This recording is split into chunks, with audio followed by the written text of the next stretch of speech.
cari produk ANB Store, kaos, merchandise, atau buku, silakan kunjungi anbstore.id, Tokopedia dan Shopee di ANB Store ID, dan WhatsApp di 0812 7111 1241. Bolehkah zakat mal diberikan kepada keluarga atau teman yang berutang kepada kita? Lalu setelah diberikan, ditagih. Baik, ada 3 keadaan dalam masalah ini. Yang pertama, menjadikan zakat mal itu sebagai pemutih utang. Misalnya, si A orang kaya, si B utang ke si A, dan dia miskin. Senilai 3 juta ya. Senilai 3 juta. Lalu si A mau bayar zakat senilai 5 juta. Zakatnya A 5 juta. Nah dia ingat, B ini miskin. Dan dia punya utang ke dia sebanyak 3 juta. Boleh nggak si A mengatakan, wahai B, aku ingin memberikan zakat kepadamu sebanyak 3 juta.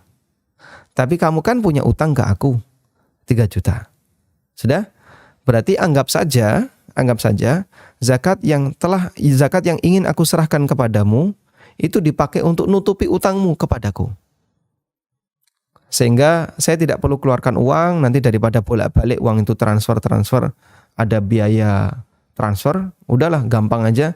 Udah, ini lewat telepon ya. Anggap kamu sudah menerima 3 juta, dan 3 juta saya terima kembali sebagai pemutih utangmu. B bilang, setuju. Tidak apa-apa. Yang penting utang saya lunas. Sudah? Untuk jenis seperti ini, ulama sepakat zakatnya tidak sah. Sebagaimana keterangan Syekhul Islam Ibn Taimiyah. Kemudian di kalangan ulama kontemporer yang menegaskan hal itu adalah Syekh Dr. Abdullah Al-Jibrin rahimahullah. Beliau melarang praktek seperti ini karena ketika itu dilakukan, yang terjadi bukan ikhrajuz zakah, ita'uz zakah. Sebab zakat itu harus mengeluarkan sesuatu, bukan memendam sesuatu terus dipakai untuk nutupi utangnya, bukan. Tapi harus mengeluarkan sesuatu. Baik, ini cara yang pertama. Yang kedua, dan yang pertama ini tidak boleh ya. Yang kedua, si A memberikan zakat kepada si B. B, kamu punya utang ke saya 3 juta. Ini ada zakat 3 juta. Sudah? Saya akan memberikan uang 3 juta ini kepada kamu dengan syarat. Dengan syarat. Kamu harus membayar utangmu ke saya. Kalau kamu sepakat dengan syarat ini, dengan ketentuan ini, tak kasih uang itu. Lalu B bilang, siap. Oke, siap. Baik. Baru A ngasih. Ini ya, saya kasihkan 3 juta. Saya tunggu. Kasihkan itu untuk bayar utangmu. B karena tadi terikat dengan kesepakatan di awal, dia serahkan. Baik, ini saya kembalikan uangnya untuk bayar utang kamu. Sudah? Lunas sekarang utangnya B ke A. Yang kedua ini kata Syekh Abdullah Al-Jibrin juga nggak boleh, sama seperti yang pertama. Karena jadinya dia mengkondisikan agar zakat itu dipakai untuk bayari utangnya.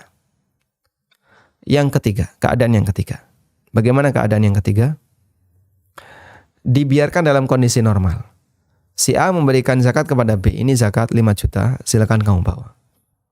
Sudah? Dibiarkan dalam kondisi normal. Nah, selanjutnya B mau bayar utang ke Anda, atau dia pakai untuk kebutuhan pribadi, atau dia gunakan untuk yang lain, terserah B. Kalau saya nagih boleh nggak Pak? Sebatas nagih boleh. Tapi tidak ada unsur sungkan.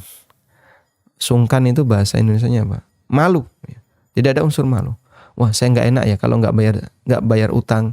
Wong beliau sudah ngasih zakat. Kalau ada unsur itu tidak boleh ya. Karena berarti dia melunasi utang disebabkan karena zakat. Namun kalau tidak ada unsur itu tidak apa-apa. Karena itu yang jadi patokan dalam masalah ini adalah Anda kasihkan zakat dan kasih kebebasan kepada B untuk menggunakan uang itu.